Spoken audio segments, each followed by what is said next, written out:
கடலூர் மாவட்டம் மேலூர் கிராமத்தில் உயிரிழந்த பெண்ணின் உடலை உறவினர்கள் மார்பளவு தண்ணீரில் சுமந்து மயானத்திற்கு எடுத்து செல்கின்றனர்.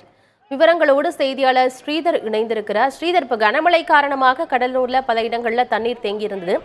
அதன் காரணமாக இந்த பெண்ணின் உடலை மார்பளவு தண்ணீர்ல சுமந்து மயானத்துக்கு எடுத்துட்டு போறாங்களா, இல்ல மயானத்துக்கு போறதுக்கு அங்க வழியே இல்லாதனால நீர்நிலையில தான் எடுத்து செல்லும் நிலை காணப்படுதா?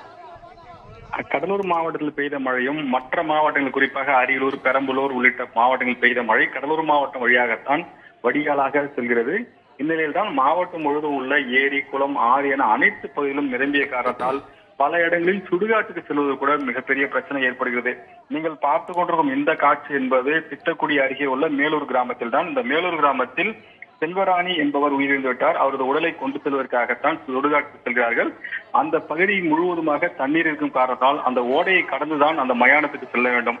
எனவே இந்த ஓடைக்கு தற்போது தண்ணீர் அதிகமாக செல்லும் காரணத்தினால் அந்த கழுத்தளவு தண்ணீர்ல அந்த உடலை கொண்டு சென்று இறுதி சடங்குக்காக கொண்டு செல்கிறார்கள். இந்த காட்சியை நாம் பதிவு செய்திருக்கிறோம்.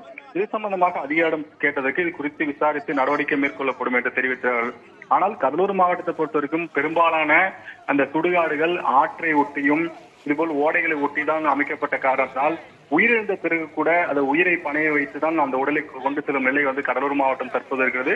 இது குறிப்பாக இந்த அக்டோபர், நவம்பர், டிசம்பர் மாதத்தில் இந்த நிலை தொடர்கிறது. பல பகுதிகளில் நீர்நிலை நிரம்பிவிட்ட போது இந்த உடல்கள் கொண்டு செல்வது பெரும்பாலான சிக்கல்கள் ஏற்படுது. இதை தவிர்க்க வேண்டும் என்பது பல ஆண்டுகளாக கோரிக்கையாகவும் இருக்கிறது. இந்நிலையில் தான் தற்போது நீர்நிலையில் இருக்கும் இந்த சுடுகாட்டிற்கு மக்கள் உயிரை பணைய வைத்து அந்த பெண்ணின் உடலை கொண்டு செல்கிறார்கள். தகவல்களுக்கு நன்றி ஸ்ரீதர்.